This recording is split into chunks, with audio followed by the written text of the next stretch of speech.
L'abus de confiance qui met en mal le vivre ensemble harmonieux, le président du Cap-Dich, M. Mofoué Atangana Serge, revient sur ce fléau que nous observons de plus en plus dans nos sociétés.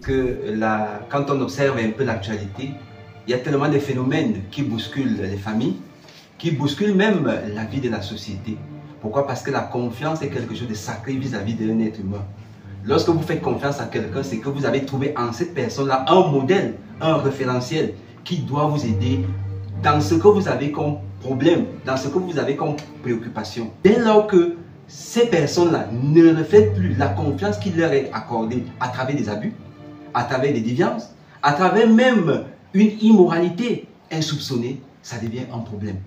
Raison pour laquelle il est important que les parents, lorsqu'ils confient des enfants à des personnes, prennent le temps de suivre cela. En exemple, au niveau du Cap-Dich, notre père insiste, lorsqu'il met sur pied des programmes de formation, que les parents accompagnent leurs enfants. Il insiste sur le fait que les parents doivent faire de leurs enfants des amis dans le sens du bien, causer avec leurs enfants, avoir un peu le feedback de ce qu'ils reçoivent comme formation, comme éducation, pour pouvoir les aider, soit à les rassurer, soit alors à être interpellés pour comprendre que là, ça ne va pas. Tu t'imagines que vous avez fait confiance à des gens et dans le quartier où vous habitez, on vous indexe du doigt que voilà les enfants de tels qui ont été victimes de sodomie, de viol, ainsi de suite. Vous n'avez plus de dignité, vous n'avez plus de paix.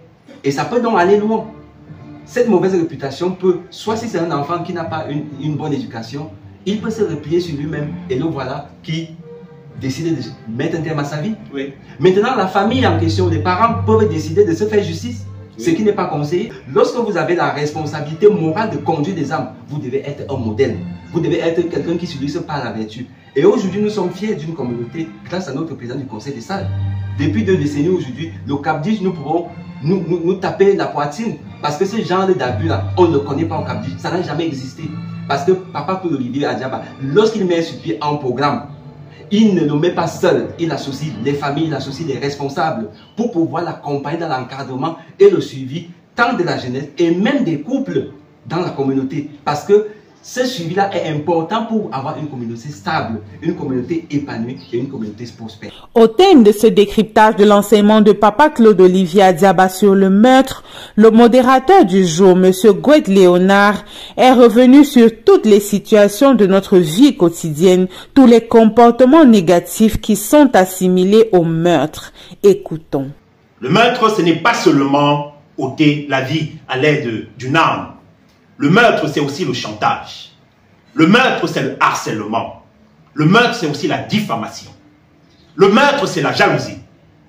Le meurtre, c'est le manque d'éducation. Parce que tout cela, Papa Claude Olivier Adiaba l'a expliqué. Lorsque vous faites une fixation sur une personne qui ne s'intéresse pas à vous et que vous décidez que cette personne doit être à vous par tous les moyens, vous êtes prêt